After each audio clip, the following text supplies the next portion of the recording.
84 लाख योनियों का चक्र शास्त्रों में विस्तार पूर्वक वर्णित है। यह जीवात्मा की एक लंबी यात्रा है जिसमें उसने असंख्य जन्म लिए हैं, असंख्य कष्ट सहे हैं और अंततः यह दुर्लभ मानव जीवन प्राप्त किया है। सबसे पहले जीव को 30 लाख बार वृक्ष योनि में जन्म लेना पड़ता है। यह योनि अत्यंत दुखद और निष्क्रिय होती है। न चलने की क्षमता, न बोलने की शक्ति, न ही किसी प्रकार की अभिव्यक्ति, केवल सहना ही सहना। सूर्य की तपती किरणें, वर्षा की बौछारें, आंधी की मार और ठंडी हवाओं का प्रहार, सब कुछ निःशब्द सहन करना पड़ता है।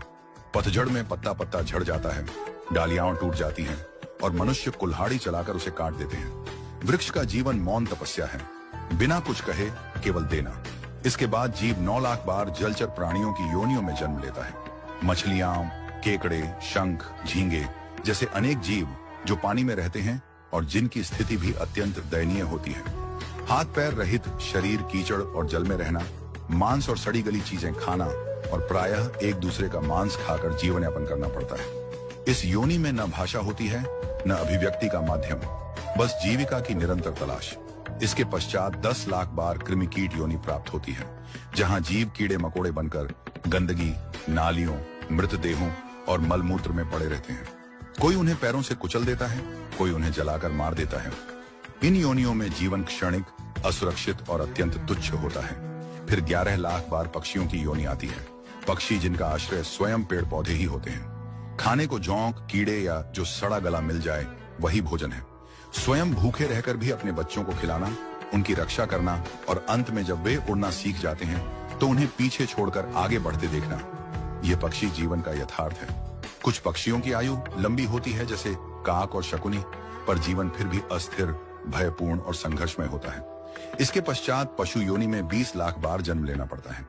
इन योनियों में अत्यंत प्रकार की हिंसा, भय और संघर्ष होता है। बड़ा जीव छोटे को खा जाता है, बलवान निर्बलों को सताता है। कोई केवल घास पर जीवन व्यतीत करता है तो कोई दूसरे प्राणियों का शिकार करता है। कुछ को हल खींचना पड़ता है, कुछ को गाड़ी, और फिर भी कोई ममता या दया का भाव नहीं। बीमार या घायल होने पर बोल भी नहीं सकते, उनके लिए मलमूत्र ही निवास बन जाता है। इन पशु योनियों में गौ योनि को विशेष और अंतिम माना गया है, क्योंकि गौ का शरीर पवित्र और पुण्यदायक होता है। तत्पश्चात 4 लाख बार मनुष्य योनि मिलती है, लेकिन यह भी क्रमशः प्राप्त होती है।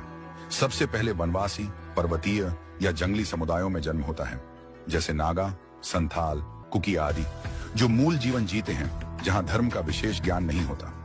फिर अदम जातियों में जन्म होता है, जो वैदिक धर्म से वंचित होते हैं, जहां मदिरा, मांस, हिंसा और अधर्म ही जीवन का अंग बन जाता है। इसके बाद शूद्र कुल, फिर वैश्य, फिर क्षत्रिय और सबसे अंत में ब्राह्मण कुल में जन्म होता है।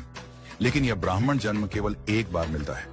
ब्राह्मण वही है जो आत्मज्ञान से युक्त हो, जिसने ब्रह्म को जाना हो, जो जीवन को तप, संयम और सेवा में लगाता हो। यदि इस ब्राह्मण जीवन में भी जीव परमात्मा को न पहचान सका तो वह पुनः उसी 84 लाख योनियों के चक्र में भटकता रहता है। यह जीवन बार बार नहीं मिलता, यह केवल पुण्य और भगवत कृपा से ही मिलता है। भागवत के अनुसार इस संसार से पार पाने का सबसे सरल और प्रभावी मार्ग है हरि नाम स्मरण, कीर्तन, सत्संग, सेवा और भक्ति। इन उपायों से ही आत्मा शुद्ध होती है और परमात्मा के चरणों में स्थान पाती है। हे मनुष्य, ये जीवन बहुत कठिनाई से अनगिनत योनियों की पीड़ा सहने के बाद मिला है। इसे केवल भोग में मत घमाओ। यह अवसर केवल खाने, सोने, धन कमाने और दिखावे के लिए नहीं है। ये एक परीक्षा है, एक सीढ़ी है, जिससे ऊपर चढ़कर मोक्ष की ओर बढ़ना है। जो इस जीवन में ईश्वर को न पहचान सका वह अगले जन्म में यह अवसर नहीं पाएगा। इसीलिए अपने जीवन को सार्थक बनाओ, प्रभु का नाम लो, सेवा करो, विनम्र रहो, सत्कर्म करो और इस दुर्लभ